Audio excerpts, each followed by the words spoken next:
everyone, I'm Morgan, and this is my multi-purpose service dog in training, Imber.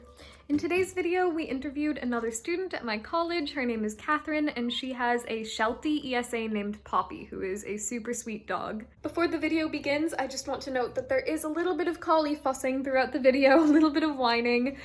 Because of COVID, Imber's not used to having people over in our room. We're just now able to have guests, and so he was having a little bit of trouble settling with someone new. Service dogs may be highly trained, but they're also dogs and they're imperfect, and there are always things that we can improve on. So just a note, hopefully it's not too bothersome. Hi, I'm Morgan and this is Catherine. We're here to talk to you today because I have a service dog on a college campus and Catherine has an ESA, so we thought that we could do a little bit of education, talk about how that works, and all that kind of good stuff. So do you want to start by telling us a little bit about yourself? Yeah, so my name's Catherine. I'm a 21-year-old junior and I'm a geoscience and environmental studies major. Awesome. And how about your ESA? Poppy is a 2-year-old Shetland sheepdog and I got her my freshman year of college. How did you know that an ESA was going to be the right treatment plan, so to speak, for you? So I've been going to counseling for a couple months and it was kind of like hard adjusting my freshman year, and we kind of just discussed over the course of a couple months that an ESA would probably provide me with just a little bit of responsibility and things like that, and we came to that conclusion together. Did you have pets at home? Was that kind of part of how you knew that like having an animal would be able to? Yeah, for sure. I grew up kind of in like a rural area and I had like dogs and cats and goats and chickens and stuff, so I was very familiar with like having animals around. Did you investigate other species before you knew that you wanted a dog, or did you know right away that like dog is the thing?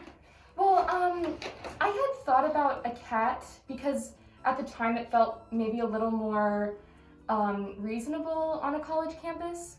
But then I kind of came to the realization that I wanted something to hold me accountable a little bit more in terms of going on walks and like maybe providing a little bit more affection. Not that cats can't also do that, but it just felt like it was the better choice for me specifically. Since you knew you wanted a dog, did you look into service dogs at all, or did you know that that just wasn't the kind of assistance that you needed at the time? I think that it was never something that really came up in my counseling sessions. I think that I don't really necessarily have anything that I would need a service dog to help mitigate in a public area. And so emotional support animal was always kind of the main idea that I had. Got it. And that's so important. Some people just think that like emotional support animals are not as valid a form of treatment as service dogs, but not everyone needs that help when they're out in public. Sometimes it's just you gotta live your life. And yeah, for sure. And it's just like, I think Poppy for sure like would not do well in a public space. She's very reserved and very shy, and I just personally don't need that like kind of assistance in a public area. So that was just never something that for me to think about. That makes sense. Yeah. Once you knew that you needed an ESA and that was a road that you were going to go down, how did you get Poppy approved to be on campus with you? I think one of the requirements that the university had put into place was being in counseling and having like a counseling signature. And then I had to talk to our, I think, dean of students. And they gave me permission to move forward with getting Poppy. And then it was kind of under the understanding that I would continue going to counseling and everything like that. Poppy is super well behaved. I've met her a few times. I think we were in freshman studies together, and you got Poppy like a few months after that class ended. I watched you socialize her all around campus and that kind of thing, and that was before I got Imber. So that said, I know that you've put a ton of work into your dog. Did you feel pressured to do that because of her presence on a college campus? I think that was definitely a factor, but I think it was more so an internal kind of requirement that I was putting on myself in the sense that I knew I was going to be having her in a dorm in a small space. I have a roommate. It just felt like it was maybe a little more considerate, I guess.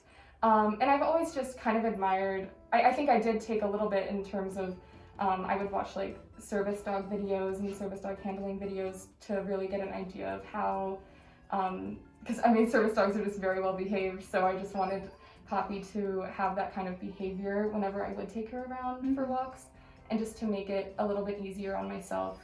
And also I just really enjoy training her. I think it's really fun. It's like a good thing for us to do together. And she's a Sheltie, so I'm sure that she just takes to training so fast. Yeah, she's she's really happy to very do it. speedy learner.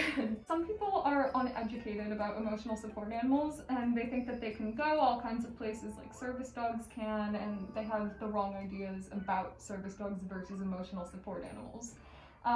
Do you want to maybe like explain some of those differences and then tell us how you came to know those things and like kind of wound up on the right side of the story? Well, from my understanding, service dogs have access to all public areas that like pets and ESAs don't have. They're also used to mitigate different disabilities and symptoms of different things, physical or psychiatric. Whereas ESAs are specifically for they can be in non-pet housing, but only in that specific place, and they're not allowed to go into, like, for example, the commons or like other areas on campus or like grocery stores and things like that. And they're also not specially trained to mitigate like different things. I think that I definitely had to do a little bit of research between the difference, and I usually just would look up different articles online, and I used YouTube as a resource a lot, watching just like videos just explaining the differences was really helpful. So you mentioned that ESAs don't have any requirements for training. Do you think that there should be some requirement for like the training and handling of them just because they do live in non-pet friendly places? I mean, yeah, I kind of do feel that way. And I think even just like as a standard, I think it's kind of important to train your pet, like even if it was just a pet. I think that like, especially when I knew that I was getting Poppy and I knew that there were service dogs on campus, I just had this thought in my mind that like if Poppy were to come in contact with a service dog within the dorm or outside when I'm walking her, I just wanted her to be able to interact in a way that was like normal, you know, and didn't like overwhelm the dog that was working and stuff like that. And I think it's just like considerate to other people. That's super appreciated. I kind of go both ways because I wouldn't want to put a burden on someone who's already struggling, but by the same token, I am a working dog handler, Yeah. And so when I encounter dogs in places where I don't necessarily expect dogs to be, like a dorm building, it would be nice if they were all really well behaved like Poppy is. Particular resource that you found helpful in helping you to learn about like where ESAs couldn't be, that kind of thing that you can think of? I don't think that there was a specific source. I did, like I said, watch some YouTube videos from service dog handlers specifically, and they outlined the differences very clearly. And I think that was really helpful for me to just like hear all the places they could go and all the places they couldn't, and just lay it out very clearly.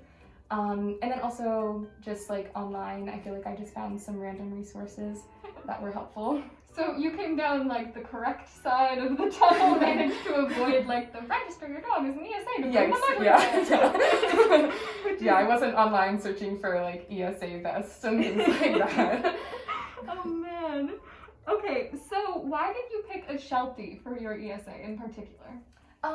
Well, I had grown up with golden retrievers, and as much as they like still own my whole heart, I felt that it was maybe a little bit too big for me in a dorm room, and I think I'd always just kind of had like an affinity for herding dogs, and when I was looking up different personalities that were characteristic of Shelties in particular, it just seemed like a really great fit for me. I wanted a smaller dog who would still be able to hold me accountable for taking them for walks and wanting to play, and doing all those activities together. Yeah, they're definitely known for being an active kind of dog. Yes. Very spunky and happy Yeah. little things. So that said, what does Poppy do in a day? Like, how do you fulfill her being so active? Yeah, I'm really lucky that Poppy has kind of like an inherent off switch. So when we get into the room, she's very calm, and then when we get outside, she does her zoomies. But typically a day, I let her out and we go for a walk together. I usually bring her Frisbee, and there's a place off campus that is typically no people, and I'll throw the Frisbee for her, and she really enjoys that. And other than that, yeah, I play with her on the quad, and if it's more like a really cold day, like it has been lately, then I like doing training inside to kind of keep her more mentally stimulated. Got it. So if I know that like right now you're in your dorm a lot because a lot of our classes are online, but you have had Poppy during like a more regular school year. So how in the time when she was in your dorm would you make sure that she had a lot of enrichment? Yeah, so back when I used to have more in-person classes, I would sometimes leave. I had like this little puzzle game for her, especially when she was younger. That was really helpful. And I would go for my classes. I'd be gone like 2 hours or so, and she would have her little puzzle toy to do. And I would just make sure that like prior to leaving, she had gotten all of her zoomies out and like had enough physical activity for the day. And that usually just looks like playing frisbee or walking together. Yeah. A really nice thing about college, which like if you're in high school or if you've never been to college, it's a little bit different than how high school is structured. You can pick when your classes are, so your dog wouldn't necessarily have to be alone for 4 to 6 hours in a day because you can plan to come back and have time to like give them attention between. Yeah, I feel really lucky actually. I was worried at first getting a dog in college, and then it ended up working out better than I think had I gotten her in high school. So you live in a dorm with your dog. College students love dogs and they miss their animals from home. So that said, have you encountered somebody who maybe doesn't have a mental health struggle but who wants to make their dog an ESA just to bring them? And if so, how would you handle a situation like that? I have had that a couple times, or like I'll get like, how do you have her on campus? Like what do I have to do to get her, or like get a dog like that? And it's always like a little uncomfortable because then it brings in like maybe mental health topics that I don't always want to talk about with like random people. And I think just kind of informing them like the reason that I have her in a way that's like comfortable for me, and saying like if you think this is something that would benefit you, then I suggest maybe going to counseling and speaking with someone about that. And talking it over with like a more licensed professional because I'm not really like equipped to handle that. Right.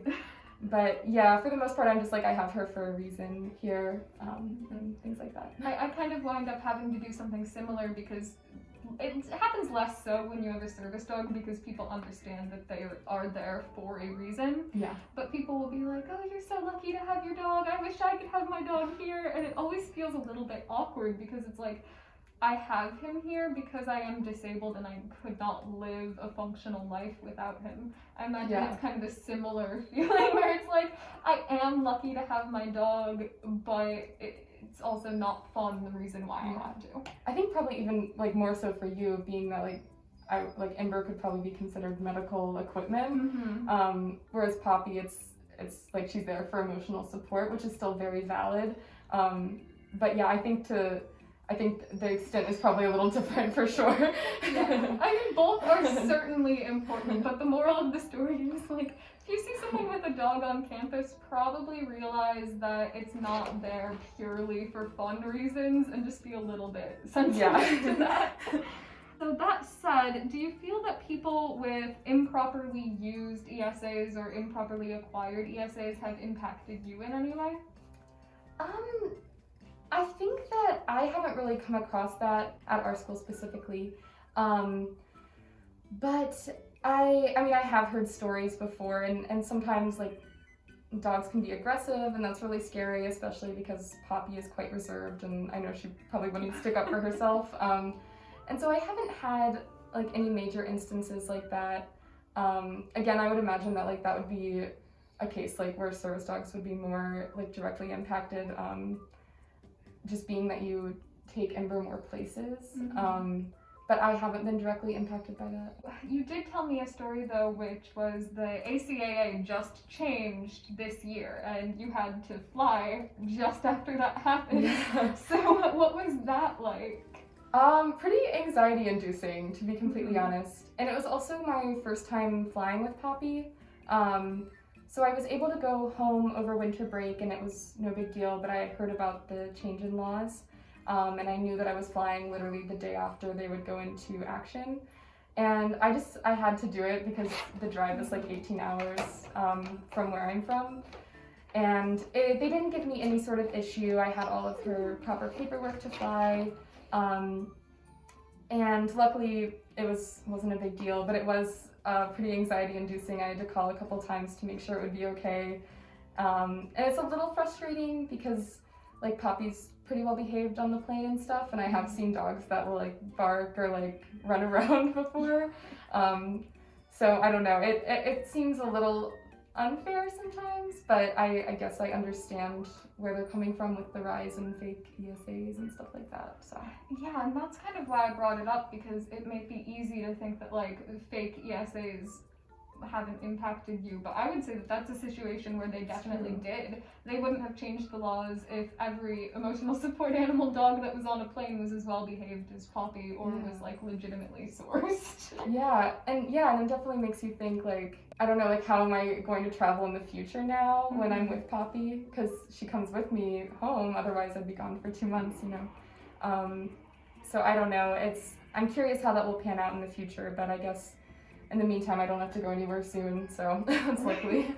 And hopefully there will be some airlines that retain ESA flight status and stuff like that. But it's just something to think about, that faking an ESA or bringing an ill-behaved dog in public, even if it has the right to be there like an ESA at an airport, does have real consequences for real people. And I think that's kind of going back to like where maybe ESAs should have some sort of training. If you are going to be bringing them into a place like an airport where they're like technically allowed to be if they're flying, and that's a little like frightening, I guess. What is something you would want someone considering an ESA to know? I think it's probably important to discuss with maybe a counselor or someone who's maybe a little more qualified to give advice on that sort of thing. Because it wasn't necessarily it wasn't my idea to get an ESA, but I had discussed it with my counselor and she kind of brought up this idea. And I think that it's like changed my life. It's been so helpful, especially like in college when I'm like more by myself and stuff. So I think I would just suggest like speaking to someone who's qualified and can maybe talk through some different options with you and see if an ESA is right for you. Do you think it's normally better to wait for a counselor to bring up that treatment option, or do you think it's okay to bring it up yourself if you've done some research on it? I think, yeah, if you've done research and you think it would be a good option, I think then that's 100% okay. I agree. I'm going back to the service dog thing, but many people believe that your doctor has to be the one to suggest a service dog. But unfortunately, many doctors are not educated about service dogs, just as many counselors might not be super knowledgeable about ESAs. So having that knowledge first is not necessarily a bad thing, as long as your provider then goes on to agree that it's necessary. For sure. Yeah, I think like a mutual discussion is important. Do you have anything that, as an ESA owner, you would want to tell service dog handlers? Maybe I'm sorry for the people who fake all the rules or make up their own rules sometimes. I apologize. I feel like I'm trying to like make up for that a little bit with Poppy. No, I can't think of anything major, I'm sorry. No, that's okay. You definitely don't have to apologize like, on behalf of the bad ESA. Because I think that most reasonable people recognize that like this is something that you need, and that people who really need ESAs are working hard to make sure that they're following the laws and like being good citizens with their dogs. For sure, for sure. Okay, awesome. So that is all of the specific questions that I had. Thank you so much for talking to me today. Your answers were super eloquent, and I'm super excited to share this with people. Yay, sorry. Hopefully that was okay. No, it's all good. Okay, thanks. Bye. Is there any like particular source for resourcing that, or... Okay. I'm a junior geoscience and environmental studies major. Here, there you go. How about this? That's fun.